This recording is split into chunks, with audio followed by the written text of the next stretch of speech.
Muy buenos días. Hoy 15 de enero, pues estamos en el programa En Corto, a nombre del titular de este programa, Roberto Morales Ayala. Pues hoy vamos a tocar algunos temas muy importantes de la agenda pública.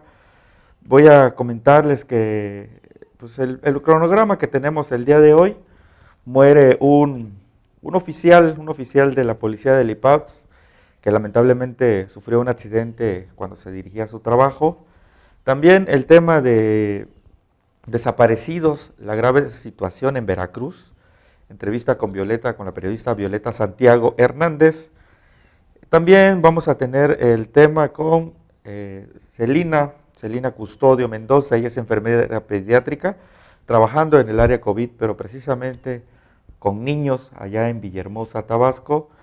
Y pues tenemos el tema de Debo, no niego, pago lo justo, con Teresa Carvajal. Ella hablará sobre unos temas muy importantes, el tema de los salarios desprotegidos.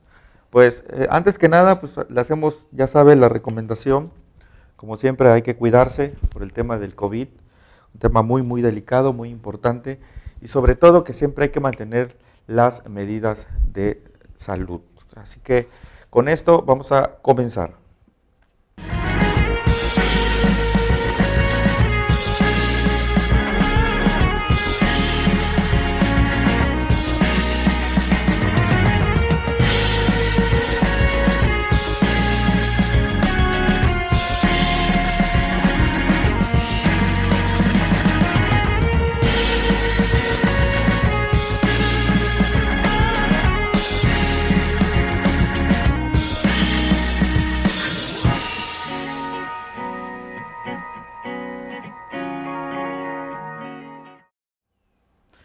Pues buenos días, hoy amanecimos con una trágica noticia. Un muerto y un herido fue el saldo de un accidente vial ocurrido en la carretera Las Chuapas-Cuichapa, justo a la altura del kilómetro 4.5. En este accidente falleció un policía del IPAPS y otro más. Fue trasladado de emergencia al hospital Dr. Pedro Coronel Pérez. Las dos motocicletas chocaron de frente y el golpe fue brutal. Presuntamente uno de ellos quiso rebasar una camioneta y fue cuando se dio el encontronazo. El uniformado fue identificado como José Ramos Carrillo, de 26 años de edad. Él se dirigía a un servicio que ofrece ahí en la caseta de cobro, ubicada en la supercarretera Las Chuapas, Raudales, Ocoso, Cuautla. El otro motociclista es Rubén Hernández Rueda, de 16 años de edad, quien está internado en el hospital antes ya mencionado. Hasta el momento pues no ha informado sobre su estado de salud. Sin embargo, de acuerdo con fuentes extraoficiales, sí señalan de que está delicado de salud y permanece internado. Minutos después de los hechos, acudieron diversas corporaciones como la Policía Estatal y Municipal, así como paramédicos de Capufe y Protección Civil, mientras que Servicios Periciales realizó el traslado del cuerpo al servicio médico forense. Y como podemos ver en las imágenes que pues usted está viendo en pantalla, pues el golpe fue demasiado fuerte, que lamentablemente el policía del IPAPS, este agente que de acuerdo con datos que tenemos, pues también fue elemento activo de la Policía Municipal. Hace ya unos meses pues él ya dejó de trabajar en esta corporación y precisamente comenzó a trabajar en el IPAPS. Y esta mañana pues se dirigía a su centro de trabajo. Él está asignado en la caseta de cobro, ahí cuidando, vigilando. Lamentablemente pues sucedió este choque de frente entre estas dos motocicletas y perdió la vida. Ahí vemos a sus compañeros que pues acudieron al lugar para apoyar a la familia. La verdad es que es muy triste ver este tipo de accidentes que ocurren en lo que es la región pues de las Chuapas, kilómetro 4.5. Muy triste lo que ocurrió esta mañana en este accidente donde murió este oficial de la policía del IPAPS. Muy trágico. Vamos a seguir con los temas. Ya el cuerpo fue llevado a la funeraria. a lo que es el servicio médico forense, donde pues le van a practicar los estudios forenses correspondientes para que pues pueda ser entregado a su familia y así pues le den cristiana sepultura. Todavía las autoridades pues realizan investigaciones para saber precisamente quién tuvo la culpa o cómo ocurrió este accidente. Lo que sabemos es que uno de ellos quiso rebasar una camioneta y donde lamentablemente pues perdió la vida. Vamos a un brevísimo corte y regresamos.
Pues continuamos con el programa en corto. Fíjense que hoy en la página 3 del su periódico Presencia Sureste llevamos un tema muy importante, que las Chuapas, o muy delicado más bien, las Chuapas figura entre los municipios con más desaparecidos, nada más. Fíjese este dato que mi compañero Hernán Villarreal pues el día de hoy dio a conocer en la página 3 y les voy a leer un poquito de este tema para que usted más o menos se dé una idea.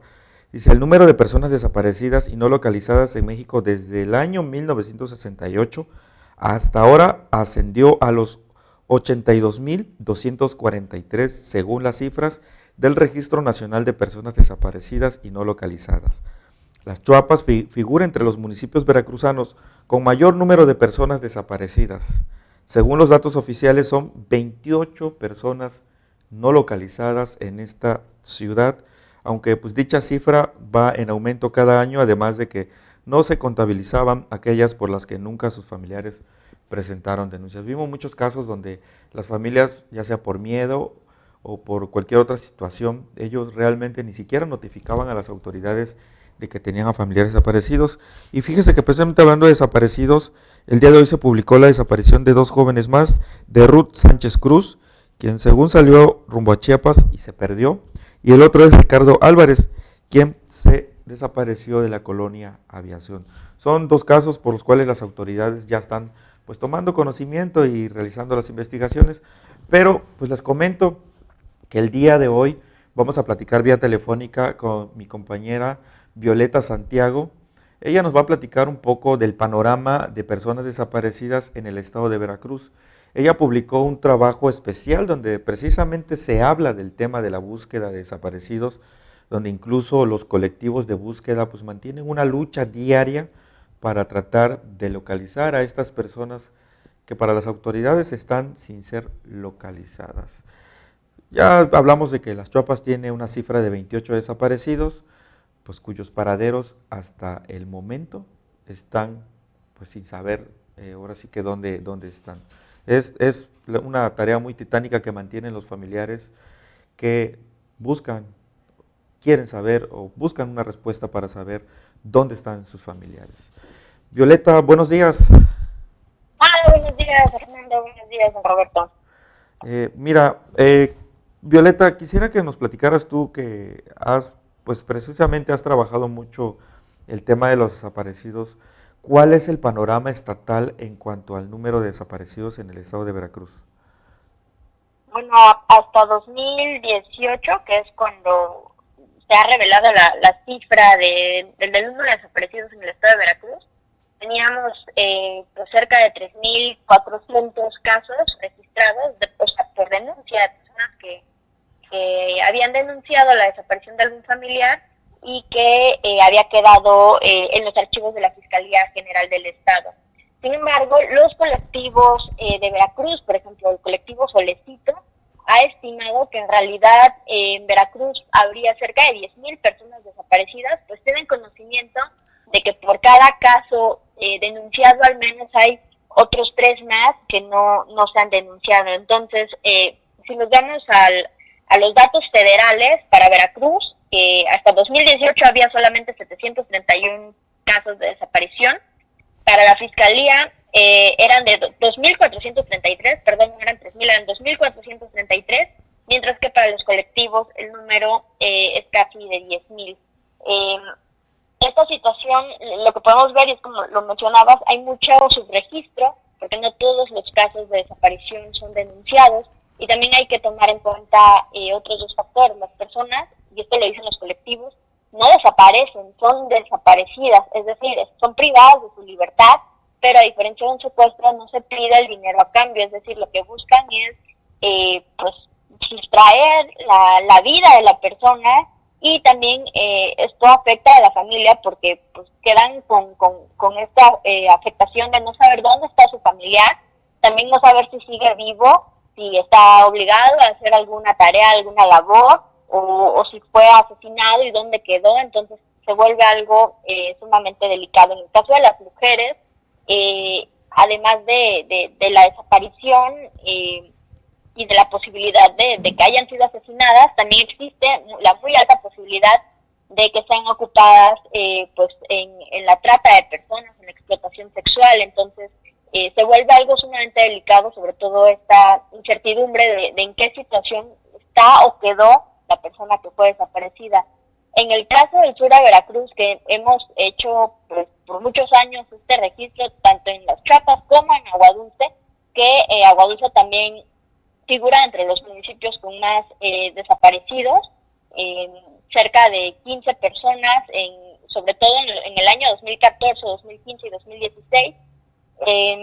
Lo que también tenemos que observar es que la desaparición fue una desaparición forzada, es decir, hubo mucha participación de la policía estatal en la comisión de este delito, es decir, sí hubo terceros o particulares que desaparecieron personas, pero también en muchos casos se trató de la policía estatal. Podemos acordarnos del año 2014 y estas olas de desapariciones que se dieron en Las Chuapas, en Agua Dulce, donde incluso había hasta una chica menor de edad que pues el último registro que se tuvo fue que fue detenida por una patrulla de la policía estatal, que se cambiaban los números o se los ocultaban. Pues bueno, ahí también tenemos un apunte de quienes estuvieron ejerciendo la violencia en esos años, y que bueno, en años recientes la situación también podría no haber cambiado demasiado. Sí, es lamentable. La verdad, sí, yo recuerdo el caso que tú comentas de que incluso hay una denuncia penal en cuanto a esta desaparición de esta chica que precisamente las autoridades señalaron directamente a los agentes y la patrulla, porque la familia sí sabía identificado quiénes eran pues las personas que presuntamente pues participaron en esta desaparición de esta chica. Fue una desaparición forzada. Entonces, Violeta, ¿tú crees que realmente la autoridad está haciendo su trabajo? No, y no tenemos que desligar solamente a la autoridad preventiva. En el caso de las policías, la policía ejerce una acción preventiva, es decir, evitar el delito, no dar seguridad, las condiciones para que estos hechos no ocurran. Por otra parte, los gobiernos municipales se han desligado tremendamente de una situación bajo la excusa de que la mayoría de los casos, no, estas olas de desapariciones no ocurrieron durante sus periodos. Entonces podemos ver cómo quedan estos remanentes, cómo hay personas que ya llevan pues más de 6 años de búsqueda de su familiar y que pues no tienen ninguna especie de atención en estos municipios porque pues las autoridades ignoran la situación porque aplican la de no fue en mi año. Entonces esa falta de empatía es tremenda porque deja a estas personas solas, a diferencia de otros municipios, por ejemplo Coatzacoalcos o en Veracruz, en Córdoba, en Poza Rica, que hay colectivos de desaparecidos. Pues bueno, Veracruz es tan grande que prácticamente tendremos que hacer colectivos por cada ciudad porque no se darían abasto para cubrir tantos municipios y tantos casos. Entonces las personas de las Chiapas y Agua Dulce han quedado muy desprotegidas, no están organizadas en colectivos, son muy pocas las que pertenecen a algún colectivo de Coatzacoalcos, la mayoría hacen las búsquedas por su cuenta propia y bueno, esperan que sean las autoridades de la Fiscalía las que hagan el hallazgo. Entonces, esto es algo, hay mucha omisión. También recordamos un caso que documentamos en el 2015 en Presencia, en Agua Dulce, en el que se empezó a buscar en un predio porque tuvieron información, le llegaron a la puerta de una señora del muelle a decirle dónde había quedado su hijo, que había sido desaparecido en los primeros días del 2014. Bueno, la señora fue al Ministerio Público, dio todos los datos de un lugar al que nunca había ido y bueno, cuando estuvimos en el lugar, en el campo, pues era tal cual como la señora lo había descrito y la búsqueda fue algo patético, algo muy doloroso porque eran tantas personas de la Fiscalía del Ministerio Público y solamente había uno que agarraba la pala y hacía huecos de forma aleatoria. Y después de un rato, pues bueno, ya se cansó y dijeron que iban a regresar al día siguiente con una retroexcavadora para buscar bien. Y bueno, nunca volvieron y a los pocos días, semanas, pues Agua Dulce se quedó sin fiscalía. Entonces eso también es algo que afecta muchísimo. Este remedio que existe actualmente de fiscalía, pues no es realmente funcional en Agua Dulce. Entonces todavía todos estos casos, todo el seguimiento, pues se tiene que hacer en las Chiapas y eso es un gasto de dinero, de tiempo, de recursos que las familias pues no tienen y a veces no queda más que pues caer en el olvido o la resignación de que no van a volver a ver a sus familiares. Pero pues aquí lo que vemos es una gran omisión de las autoridades, una falta de empatía y también una criminalización porque siempre se filtraba información queriendo decir que las personas estaban vinculadas a actividades delictivas u otra cosa. Y algo que tenemos que entender en Veracruz y en México es que las personas pueden ser desaparecidas por cualquier razón, hasta las mujeres incluso por si son se ven bien físicamente o si los hombres incluso por ser jóvenes y fuertes, ¿no? Para ocuparlos para el trabajo. Entonces hay muchos casos o a veces iban en un taxi, iban acompañando a otra persona, estaban como se dice, en el lugar equivocado a la hora equivocada. Entonces, no siempre las personas que son objeto de desaparición, pues tenían algún tipo de actividad criminal. Y es algo que tenemos que quitarnos ya esa venda de los ojos y entender que hay muchas familias que de la noche a la mañana dejaron de ver a sus familiares y eso no debió haber pasado. Entonces, aquí en las Chiapas, en Agua Dulce, tenemos muchos casos, muchas familias que están en esa situación y que no pueden hablar directamente de ese dolor que sienten por este estigma que hay social de que seguro fue porque andaba en algo malo y hay que quitarnos esa idea ya. Sí, sí, claro, lo hemos visto en muchos casos de que el gobierno antes de que la sociedad se dé cuenta, pues ellos ya salieron a decir, no, estaban involucrados en estos casos, estamos involucrados en diferentes situaciones delictivas cuando realmente ni siquiera había una investigación realmente de por medio que pues a ciencia cierta dijera sí, efectivamente, y qué lamentable que sean los colectivos, digo que es lamentable porque realmente quien debería hacer ese trabajo son las autoridades y realmente hemos visto que los últimos hallazgos o los hallazgos de fosas clandestinas grandes que han encontrado en Veracruz, pues precisamente son los colectivos quienes han hecho el trabajo y la investigación para localizarlos. Sobre todo que esta situación sigue ocurriendo, lo que decía, sí hubo olas de desapariciones en los años 2014 al 2016 durante la época de Javier Duarte, pero bueno, incluso a pesar de que hemos cambiado de gobiernos estatales y locales, siguen dándose estos casos porque tampoco tenemos que olvidar que la desaparición está muy ligada a otro fenómeno, que son las fosas clandestinas.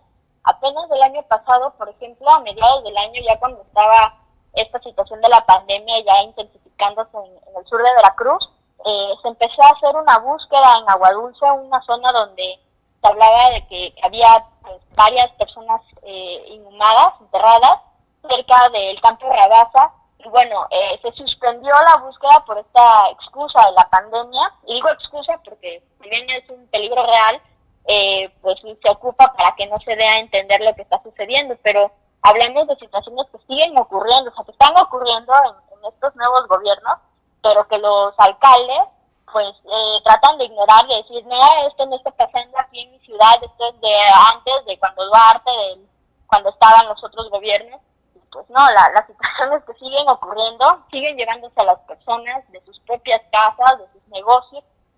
Y bueno, en el peor de los casos, pues cuando son encontradas, pues son en estos parajes, en unas situaciones pues muy, muy, muy tristes y lamentables. Pues qué lamentable, Violeta, y de verdad te agradezco mucho pues que nos hayas acompañado el día de hoy con este tema tan importante y tan delicado, ¿no?, que está ocurriendo en el estado de Veracruz. Te agradecemos mucho y pues vamos a estar muy pendientes.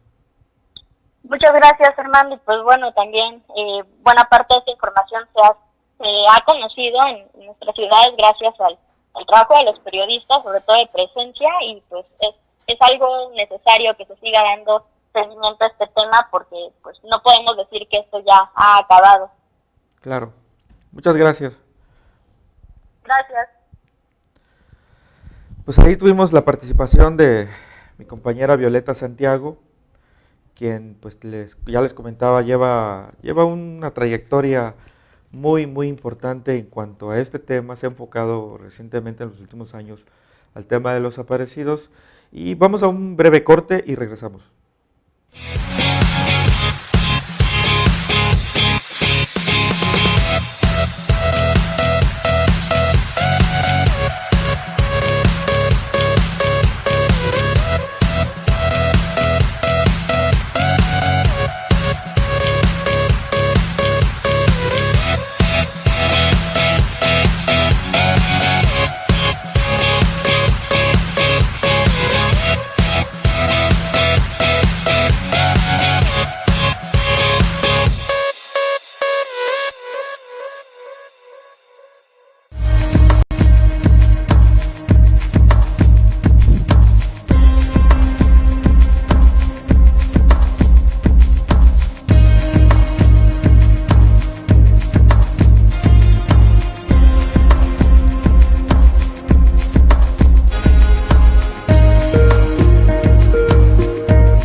Teníamos una entrevista vía telefónica con la activista Indira Pérez Meneses. Lamentablemente les vamos a pedir una disculpa.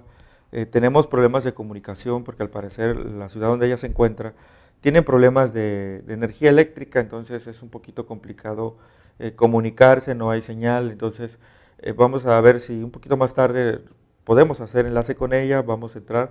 Mientras tanto, vamos a hablar de otro tema. Fíjese que el COVID-19 es una enfermedad que no solo afecta a los adultos, también a los niños.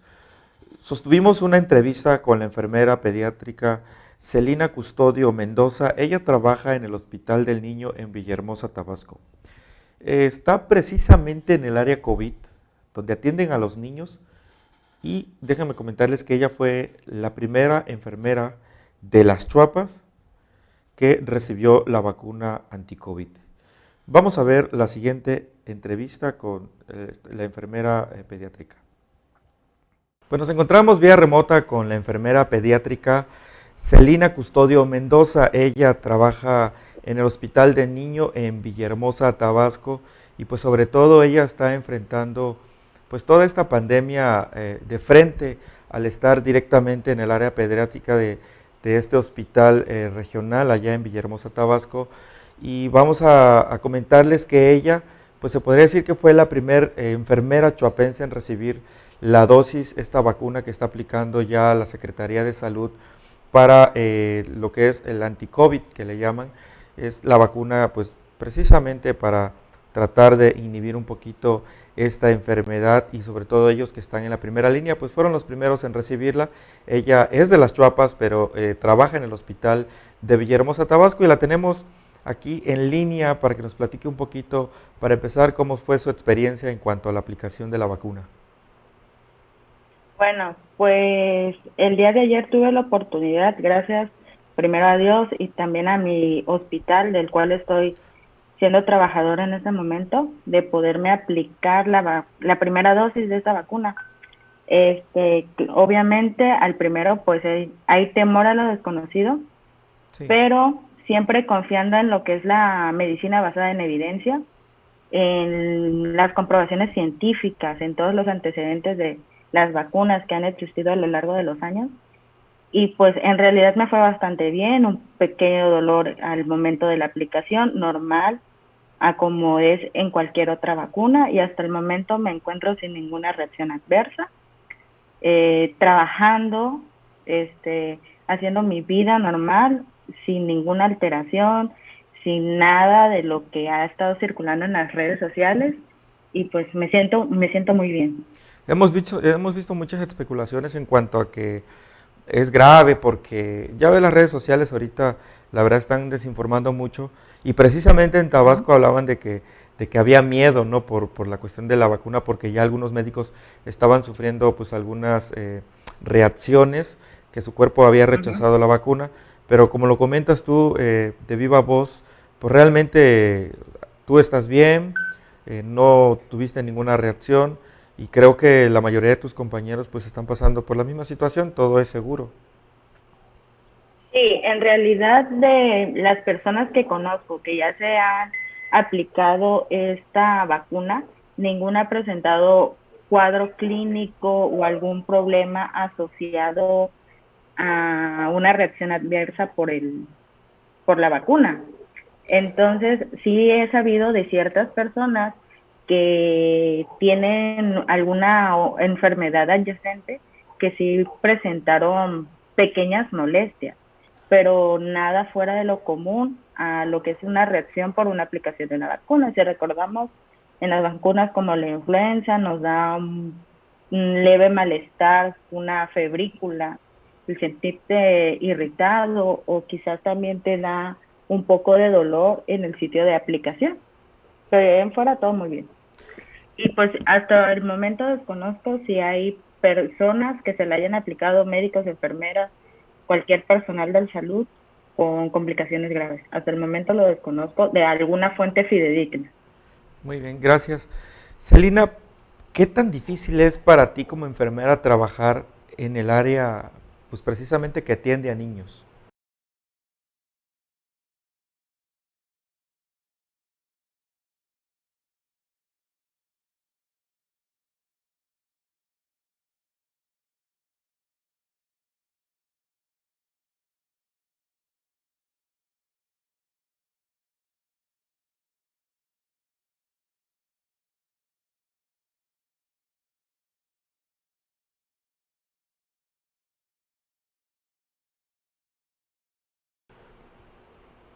En lo que refiere a atender a niños, no creo que se me dificulte, porque desde que yo empecé a estudiar, sentí una afinidad por el área pediátrica. Al momento de decidir estudiar mi especialidad, pues me incliné a esta área.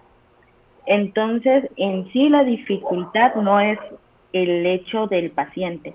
La dificultad es más bien esta enfermedad, porque es muy distinto el estar en el área COVID, como regularmente le hemos estado denominando, en esta zona de hospitalización, al estar en otro cualquier servicio del hospital. ¿Por qué? El hecho de que los niños se encuentren aislados, todo el equipo de protección personal que nosotros tenemos que usar, el que nos estábamos enfrentando a una nueva patología que pues no sabíamos cómo íbamos a reaccionar, porque los estudios sí, hay cada día nuevos de distintos lugares, pero pues no somos el mismo tipo de población. También no sabemos cómo van a reaccionar los niños, porque al final de cuentas son personas, tienen sentimientos, se sienten privados de la compañía de sus padres. Entonces creo que lo más difícil para mí ha sido el hecho de estar con niños que lloran porque extrañan a su papá, que no dimensionan la gravedad de lo que está pasando, que sienten que quizás lo están castigando, que hizo algo más y que por eso están en una sala con gente extraña, vestida de una manera extraña y sin sus papás, que es lo más importante. O sea, porque la principal fuente de seguridad del niño, al final de cuentas, son sus padres. Claro. ¿Cómo se presentan los casos en niños? Vemos que pues en los adultos tiene ciertas reacciones este virus, pero en los niños, por lo que sabemos, al tener un poquito mejor sus defensas, eh, es más delicado o ¿cómo ves tú ahí el panorama en cuanto a su estado de salud? En realidad, la infección asociada al COVID, en su mayoría los niños van a ser asintomáticos.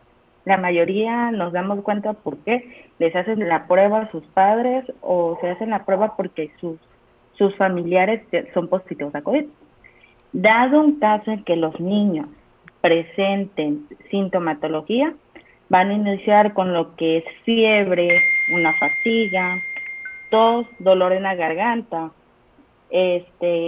falta de apetito, malestar general. En caso de los niños de los lactantes, van a estar irritables, o sea, van a llorar, porque ellos no te pueden pues expresar, decirte tengo dolor, ¿no? Claro. Van a estar muy irritables, no van a tener una mala succión en caso de los recién nacidos, van a tener congestión nasal.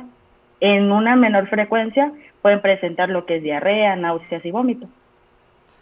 Ya cuando es un cuadro un poco más complicado, lo que van a presentar va a ser dificultad respiratoria, conocida como taquipnea o también taquicardia y baja saturación de oxígeno. Hay que tener un poquito más de cuidado, supongo, con los niños en cuanto al tema de que ellos son asintomáticos, Sí. porque pueden estar ellos propagando la enfermedad sin que los padres pues lo sepan, ¿no? Sí, regularmente el niño va a ser positivo si su papá es positivo, porque muchos tienen colecho, duermen con sus padres, entonces regularmente es más asociado a que los padres los contagien a ellos, porque en realidad las personas que están saliendo son los adultos. El niño sale si tú lo sacas. Claro. Entonces, pues sí, es más peligroso porque ellos no van a presentar ningún síntoma, en su mayoría. Desafortunadamente han habido muchos niños que pues sí han presentado síntomas, que han necesitado hospitalización y han llegado a requerir de una ventilación mecánica. Estos casos que supongo son menores, hablando en cuanto a números o cifras, supongo que es porque tienen alguna enfermedad, como ya vemos, crónico-degenerativa o cualquier otro problema de salud, ¿no? Sí, regularmente son niños cardiópatas, niños con alguna enfermedad pulmonar severa, niños oncológicos con algún tipo de cáncer, podría ser una leucemia linfoblástica aguda, que es la más común en la infancia. En niños inmunosuprimidos, niños con VIH, pero también hay niños que son completamente sanos, sin antecedentes de importancia, que al momento no habían presentado algún malestar de ningún tipo y que han requerido de hospitalización y también de ventilación mecánica. O sea, no están exentos a... Claro. Y bueno, ya para finalizar, Celina, ¿cuáles serían, desde tu experiencia, las recomendaciones para los padres en cuanto a los cuidados ahorita de sus niños? Sobre todo porque sabemos que la pandemia no ha cesado, siguen habiendo más casos, incluso tanto Veracruz como Tabasco pues mantienen la alerta, ¿no? Porque ha habido pues mucho mayor caso, sobre todo ahorita en lo que es el rebrote, ¿no? ¿Cuáles serían las recomendaciones? Mire, principalmente, si no tiene que sacar a sus niños, no los saque. Desafortunadamente, hemos visto fotografías por redes sociales, por los periódicos y así, que las plazas están llenas de familias con sus niños y con sus adultos mayores, perdón. Entonces, lo ideal es de que si su niño no tiene que salir, si su niño no tiene una necesidad de estar en una plaza, en un parque o en algún sitio público donde se concentre muchas personas, no lo saque. Dado un caso que necesite sacarlo por alguna situación, siempre con su cubreboca, porque desgraciadamente hay muchas personas que sacan a sus niños sin sus cubrebocas, con su careta, que usen su gel antibacterial, que no se toquen su carita con sus manos sucias, y obviamente pues la sana distancia, que es lo que ha estado permitiendo que la gente no se contagie. Entonces, no bajar la guardia. Es una enfermedad que no sabemos quién la tiene. Desafortunadamente muchas personas son asintomáticas, muchas personas no han tomado conciencia, a pesar de que ya estamos casi al año de haber iniciado esta pandemia, menos aquí en México. Y pues concentrarnos en eso. Lo importante es la salud de nuestra población infantil.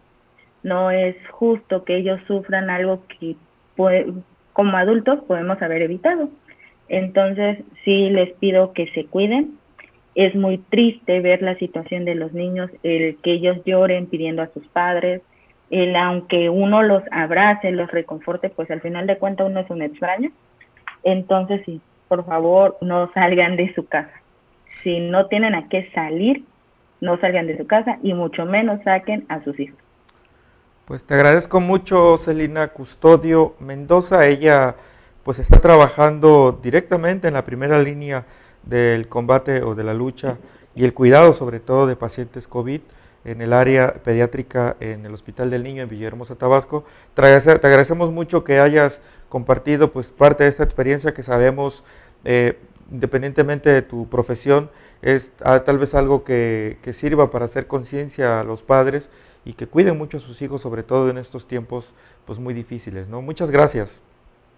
Gracias a ustedes.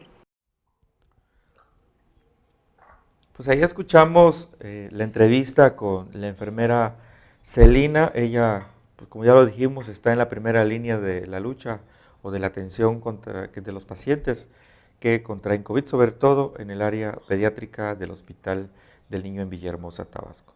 Y pues ya como lo habíamos comentado, vamos a cambiar un tema que también es preocupante. Fíjese que Las Chuapas ocupa el 8º lugar en violencia contra la mujer. De 212 municipios, fíjese nada más que somos el 8º. Es un lugar, la verdad, muy, muy lamentable donde nos encontramos. Y hoy, pues precisamente vamos a platicar con Indira Pérez Meneses, a quien tenemos ya con nosotros vía telefónica. Ella pues es licenciada en Ciencias de la Comunicación, pero además tiene una agrupación de ayuda a mujeres pues, que precisamente sufren de violencia, la cual se llama Ni Una Más, Ni Una Menos Las Chuapas. Indira, buenos días. ¿Qué tal, Días, Indira Pérez Meneses? Es un placer para mí que Pues bueno, llevas a cabo una a las mujeres, organización, Ni Una Más, Ni Una Menos Las Chuapas. A diario. Por supuesto, ¿Cómo y te nace esta agradezco mucho organización, que nos Indira? hayas tomado la Sí, llamada. buenos días a tu Y audiencia. pues, Indira, Roberto, mira, ni una tú más ni una que menos nace estás ahorita de inmersa en este tema una de la problemática violencia social que contra la vivimos todos mujer, los días las mujeres, ¿cómo ves como el sabes, panorama 10 mujeres son actualmente de la violencia contra asesinadas la mujer? a manos de Mira, yo feminicidas recuerdo mucho que hace en el como país. 2 Bueno, meses, es una si mal cifra no de lo me que se equivoco, puede fui también a darles una contabilizar. entrevista Sin y embargo, yo creo que precisamente yo a atacaba diario hay más de 10 de mujeres que que son no se voltea a ver, asesinadas. la autoridad no voltea a ver a las mujeres, no voltea a ver el gran problema que es la violencia. Yo estaba leyendo su nota y concuerdo con si no me recuerdo, es el dirigente del DIF, algo así, el presidente del DIF. Sí. Y durante la pandemia, en definitivo, aumentó la violencia doméstica. Y con ello, por lógica, la violencia de género y el feminicidio. Y todo el mundo volvió a ver la pandemia porque sí, es lo que hay. Desgraciadamente, mueren a diario muchas personas a través del COVID. Pero también, muchas mujeres son violentadas todos los días desde su casa, todos los días al salir a la calle. Y es una pandemia, yo le veía, lo mencionaba en otra entrevista, como que era la otra cara de la pandemia, esa cara que no sale a los medios, que no lo voltean a ver. Es una problemática tan grande y es tan lamentable, sí, es lamentable, que la autoridad no voltea a ver eso. Yo también lo mencionaba, que de nada sirve que haya leyes, que haya reformas, si no se cumplen, si no están los feminicidas, los agresores en las cárceles. Y obviamente si cuando una mujer alza la voz es cuestionada. Entonces, ¿de qué se trata? Fíjate que se está dando un fenómeno, y precisamente hablando de autoridades municipales, el presidente del DIF de aquí de Las Chuapas, pues él hablaba de que un gran número de mujeres primero piden la ayuda y después son llevadas ante lo que es la fiscalía, pero lamentablemente hablábamos de un 80% más o menos de que las mujeres finalmente pues no deciden no proceder en contra de su agresor. Dicen, bueno, yo lo perdono y ya no pasó nada. ¿Por qué crees que se esté dando este fenómeno? Mira, para salir de una relación tóxica es no solamente de decir lo voy a saber, eso ya tiene mucha ayuda. Si nos damos cuenta, vivimos en un municipio y en un país machista y todo conlleva a eso, a no querer agredir. Se supone que la persona que te ama, pero la persona que te ama te hace daño. Si te das cuenta, es un círculo vicioso y es donde yo digo las relaciones tóxicas. No solamente es alzar la voz, detrás de eso hay que tener ayuda psicológica, ayuda emocional, ayuda familiar. Es un proceso muy grande y es un proceso que a lo mejor la gente, como lo acabas de mencionar, la gente lo juzga y dice, ay, sí, ya denunció, pero de esto de nada va a servir. No, claro que sirve, al final de cuentas fue una persona violentada. Lo que hay que buscar es la ayuda, ¿ok? Si regresó con su agresor, seguirla ayudando psicológicamente. O sea, el proceso no termina en si denuncia o no, alzó la voz y está siendo violentada. Hay que tener mucho ojo en eso. ¿Tú crees que las autoridades realmente están haciendo su trabajo? Mira, no me quiero meter en problemas, pero siento que aparecer en el número 8 de 208 municipios deja mucho que desear. No quiero decir que toda la culpa sea la autoridad, porque la autoridad, al final de cuentas, pasa como en todo, ¿no? Nosotros como sociedad tenemos que tener más educación sobre la violencia de género, reconocer el violentómetro, que es muy reconocido y que muy poca gente lo tiene, reconocer cuando hay acciones o situaciones con violencia que son tan simples, que uno a veces la normaliza, porque volvemos a lo mismo, todo conlleva el machismo, ¿no?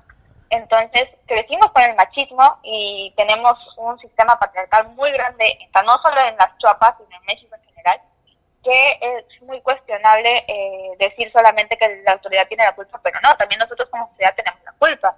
Está de nosotros de verdad organizar un cambio, pero obviamente la autoridad tiene que poner de su parte, porque tiene que haber prevención y principalmente tenemos que buscar erradicar la violencia. Claro. Pero esto es de dos personas, o sea, bueno, de dos mundos, tanto la autoridad haciendo su perspectiva y nosotros como sociedad. No solamente quiero echarle la culpa a la autoridad porque sería una falta de incongruencia mía. Claro, y precisamente ese es el último punto que te quería preguntar. Como sociedad, ¿qué podemos hacer? Hemos visto pues casos, incluso experimentos sociales, ¿no? Donde hay hombres que agreden a las mujeres, pero realmente como sociedad somos muy apáticos, es decir, no, pues no es mi problema, es problema de ella, ¿no? Ella sí lo quiere, pero realmente, ¿qué podemos hacer para ayudar? Mira, somos muy apáticos y si no te sucede a ti o no te sucede a alguien a tu alrededor, no lo crees. Eso es algo tan lamentable, pero tan cierto.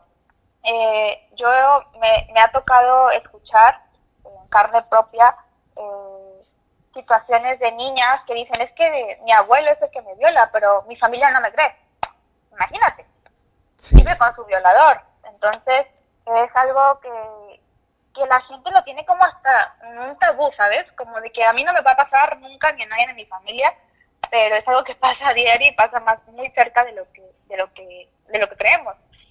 También, si me preguntas qué podemos hacer como sociedad, creo que lo primordial es reconocer que si hay alguien de tu familia, o tu novio, o tu esposo, o quien sea, que te está ocasionando violencia, pues reconocerlo. Digo, no son, a ver, quiero explicar lo que sea violento, no quiere decir que no, ¿cómo explicarlo? Que tiene que matarte para que sea violento. No, son cosas tan sencillas y tan simples como una humillación, como una mala palabra, como un jaloneo, algo tan simple que es violencia.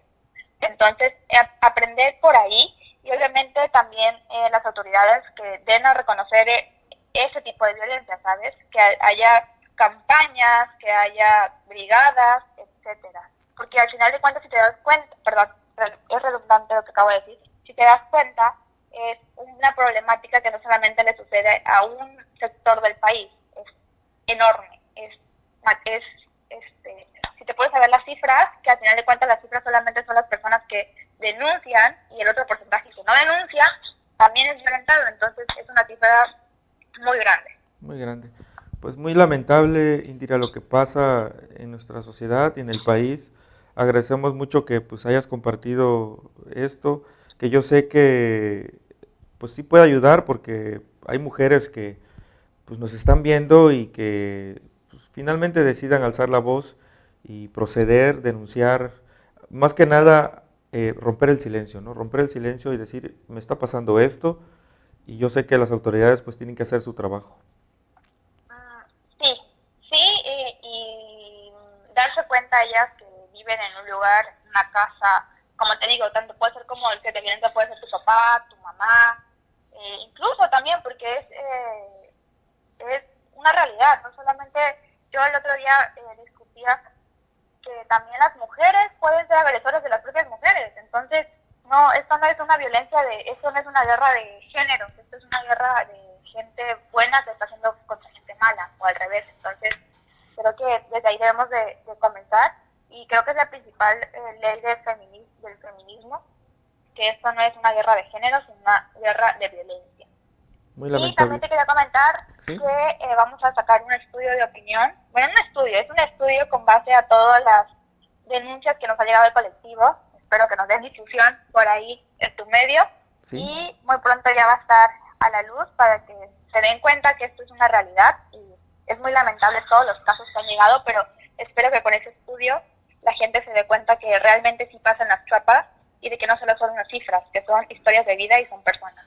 ¿Este estudio lo vas a publicar en la página oficial de la organización o...? Sí, lo pienso publicar en la página oficial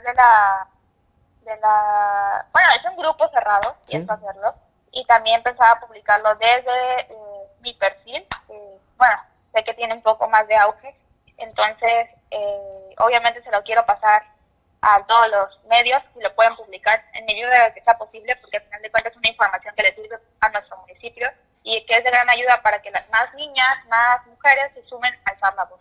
Muy bien. Pues muy bien, vamos a estar entonces muy atentos a este tema. Te agradecemos mucho, Indira, que hayas compartido esto con nosotros y vamos a estar muy pendientes entonces. No, gracias a ustedes, gracias por el tiempo y de verdad que las mujeres que están escuchando esto se den cuenta de que no solamente son cifras, que pasa a miles de mujeres en el país y que no están solas. Bueno, muchas gracias. Que tengan un buen día. Hasta luego. Pues ella es Indira Pérez Meneses, una chica muy activa ahorita en cuanto a pues estas campañas de concientización para la protección de la mujer, sobre todo las que sufren violencia. Y vamos a cambiar de tema. Fíjese que platicamos hace unos minutos con Teresa Carvajal. Ella es presidenta de Barzón, de Resistencia Civil del Estado de Veracruz, en relación a cómo trabajadores sufren graves problemas de descuentos directamente a su salario o a su nómina, donde incluso muchos sufren pues pérdidas gravosas a sus cuentas salariales.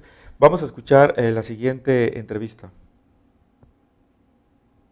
Buenos días, estamos en línea con Teresa Carvajal, presidenta del Grupo Barzón, esta organización pues dedicada precisamente a la defensa de todos los usuarios y contra los abusos que normalmente pues están realizando muchas empresas ahorita. Y el tema de hoy, vamos a hablar un poquito de los salarios, cómo pues sufren gravosamente los empleados pues descuentos que afectan directamente a su derecho.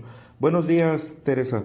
¿Qué tal, Armando? Muy buenos días. Te saludo en este viernes con mucho gusto a ti y a toda nuestra audiencia allá en el sur de Veracruz, a todos los lectores de Presencia. Efectivamente, como bien lo comentas, el tema de los descuentos automáticos y de la desprotección básicamente del salario de los trabajadores en estos momentos cruciales que vivimos con la contingencia de salud y además económica, pues ha sido sin duda un referente para poder cuestionar a las autoridades respecto al momento en el que se va a revisar la agenda para ya no permitir que por razones de financiamientos privados el salario, los ingresos, las pensiones, las quincenas de los trabajadores se vean afectadas por razón de la contratación de un crédito que han caído sin pago. Voy a clarificar un poco el escenario. Cuando alguien por algún motivo ya no puede dar cumplimiento puntual o oportuno a sus compromisos de pago, enseguida el acreedor, en todo caso, después de intentar ahí alguna acción legal, esto se va a tramitar dentro de un procedimiento judicial y solo mediante una orden escrita dentro de un procedimiento, esto es a través de una sentencia, se puede determinar un descuento automático para el salario de un trabajador para dar cumplimiento a esta obligación de pago que de algún modo quedó pendiente. Esto es, sin esa determinación judicial por mandato constitucional, está prohibido, pues de algún modo afectar el salario o el ingreso de los trabajadores, que es lo que actualmente sucede con contratos y convenios en los que se les deja en desventaja a los deudores y se les puede descontar de manera automática. Caso común de las tarjetas de crédito cuando se dejan de pagar y se cobran después de algún tiempo de manera automática, pues precisamente de este ingreso tan sagrado para todos, Armando. Es decir que lastimosamente muchas empresas lo que hacen es que ilegalmente, por decirlo así, te descuentan cuando realmente esto solamente lo puede autorizar un juez, como es el caso, por ejemplo, de las pensiones alimenticias, que ahí sí un juez lo ordena, pero las empresas prácticamente se brincan este procedimiento, ¿no? Sí, básicamente están obviando este apartado de que debe de haber algún procedimiento legal que dé lugar a esto y pues dejando en indefensión desde luego a los usuarios. Y el caso lo vimos también precisamente en el mes de diciembre, en donde se detectó un alza de este tipo de situaciones con los aguinaldos para todas aquellas personas que participaron en los programas de diferimiento de los bancos, dejaron de pagar 4 meses, que fue el plazo de gracia que se les concedió, y al quinto mes, que era cuando se tenía que hacer el pago, ni siquiera se les dio la oportunidad de ir por su propio pie a hacer el depósito en ventanilla, sino que de manera automática se les descontó de las cuentas de débito que tenían en ese mismo banco, pues el pago aplazado. Muy bien, pues a ver qué sucede con esto.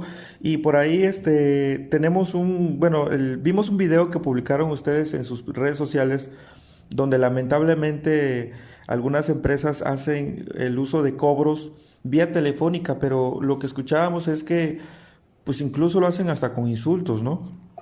Sí, efectivamente, Armando, en el Barzón estamos muy pendientes de dar seguimiento a todo el tema de la cobranza abusiva, que en estas fechas pues, ha cobrado relevancia. Han aumentado los abusos, han aumentado las quejas, pero además también las conductas indebidas por parte de las financieras, que en un afán de cobrar su cartera vencida y de recuperar su dinero, pues han llegado a utilizar amenazas, quejas y hostigamiento, en resumen, en contra de los ciudadanos, de los usuarios que de pronto no han podido pagar. Pero el caso del video que publicamos el día de ayer en el Barzón, a modo de denuncia, fue precisamente porque estos hechos acontecieron en un hospital. Entonces, en estos momentos nos preocupan además al Barzón que quienes están en esa primera línea de defensa, en esa primera línea de batalla, respondiendo por nuestra salud, pues estén siendo además víctimas de los efectos de la cobranza abusiva, hechos que desde luego no deben quedar impunes. Ya el hecho fue denunciado ante la autoridad correspondiente, en este caso de la Conducef, y en breve tendremos alguna noticia también respecto a la forma en la que procedió la autoridad. Muchas gracias, Teresa. Y pues como comentario, ¿qué puede hacer un usuario en caso de pues de ser víctima de cualquier tipo de este tipo de asuntos, ¿no?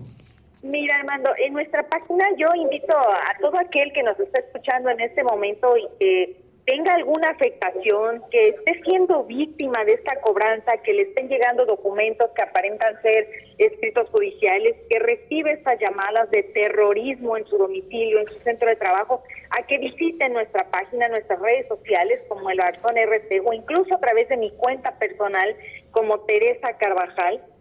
También pueden comunicarse a este número telefónico al 2281-14-8502, pero en nuestras redes sociales van a encontrar de manera diaria y continua tips y demás recomendaciones sobre qué hacer en caso de estar recibiendo este tipo de efectos pues negativos del impago. Muy bien, Teresa, te agradecemos mucho y como todos los viernes, pues es un gusto saludarte y estar contigo hablando de estos temas que la verdad son de mucha relevancia y de mucha importancia para la población porque hay demasiados abusos en cuanto a empresas financieras, pero también de las propias empresas donde pues muchos empleados estamos trabajando, ¿no? Al contrario, muchas gracias a ti, Armando, y saludo con mucho cariño a toda tu audiencia. Feliz fin de semana. Muchas gracias.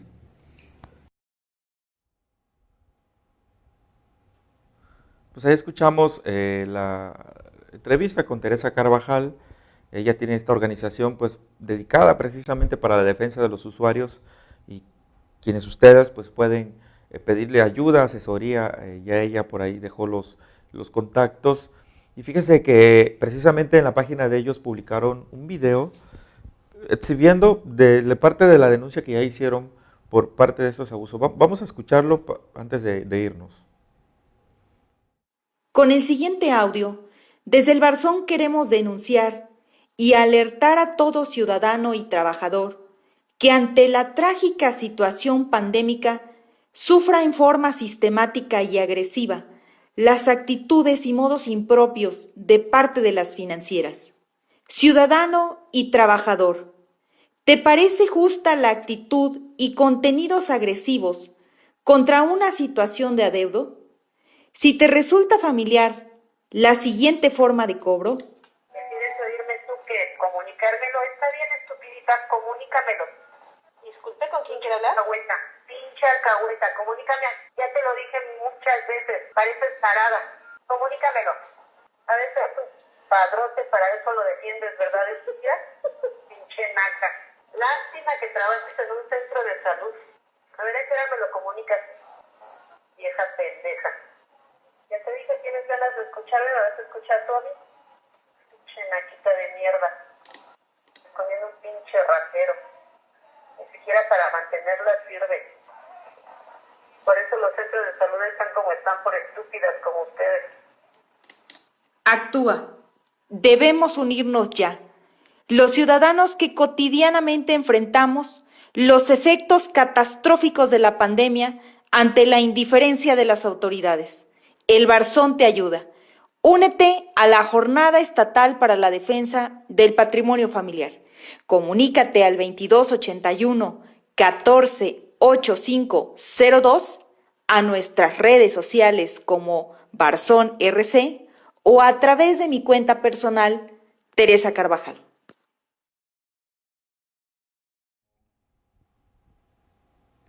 Un poco fuerte, ¿no? La forma en cómo te cobran estas financieras es lamentable, pero hay opciones para poder denunciar y proceder en contra de ellos por estos abusos. Así que no se deje, denuncie, porque no están solos. Para eso hay una autoridad y hay organizaciones como la de Teresa Carvajal que se dedican para apoyar a todos los usuarios víctimas de todos estos tipos de abusos. Yo me despido, les agradezco muchísimo que hayan estado con nosotros en este programa. Los esperamos sin falta el día lunes, como siempre a las 11 de la mañana, con Roberto Morales Ayala, a quien le envío un saludo esta tarde ya. Nos despedimos y lo invito a que comparta la transmisión y pues como siempre es un gusto estar con ustedes. En corto, analizamos los temas más relevantes de la agenda y las noticias públicas. En corto es un foro para todos. Entrevistas, reportajes y debates con todos los puntos de vista. Yo soy Roberto Morales y los espero de lunes a viernes a partir de las 11 de la mañana en las páginas de Facebook de Presencia Sureste y Presencia.mx.